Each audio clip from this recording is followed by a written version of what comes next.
शंकर की कथा में ऐसा क्या तत्व है, शिव की कथा में ऐसा क्या रस तत्व है?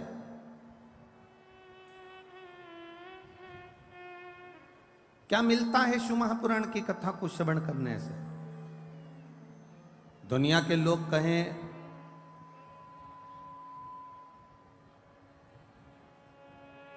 कि भगवान शंकर के पास में कुबेर का खजाना है,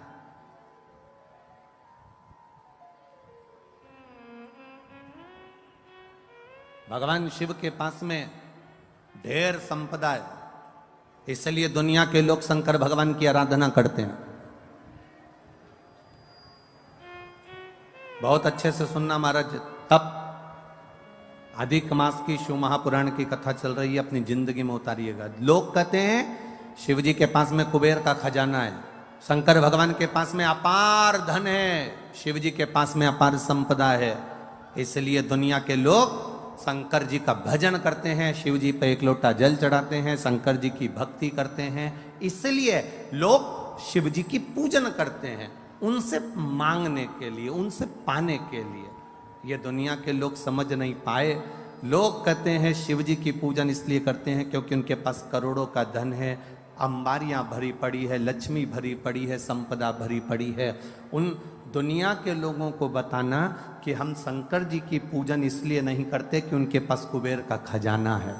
दुनिया के लोगों को बताना हम शंकर जी की पूजन इसलिए नहीं करते क्योंकि उनके पास ढेर खजाना है। हम शंकर जी की पूजन इसलिए नहीं करते कि उनके पास में धन और दौलत के भंडार भरे पड़े हैं। हम शंकर जी की पूजन इसलिए नहीं करते कि शंकर जी के पास बहुत सारी संविदा, बहुत सारा सामान, बहुत सारी पूंजी हमारे भोलेनाथ जी के पास में है। हम शंकर जी की पूजन धन को देखकर नहीं करते, हम शंकर जी की पूजन सनातनी शिव जी की पूजन शंकर का भक्त इसलिए करता है कि शंकर जी के पास इतना होने के बाद भी वो लुटाकर शमशान में रहता है, इसलिए हम शिव की पूजन करते हैं जो दोनों हाथों से लुटाना जानता है।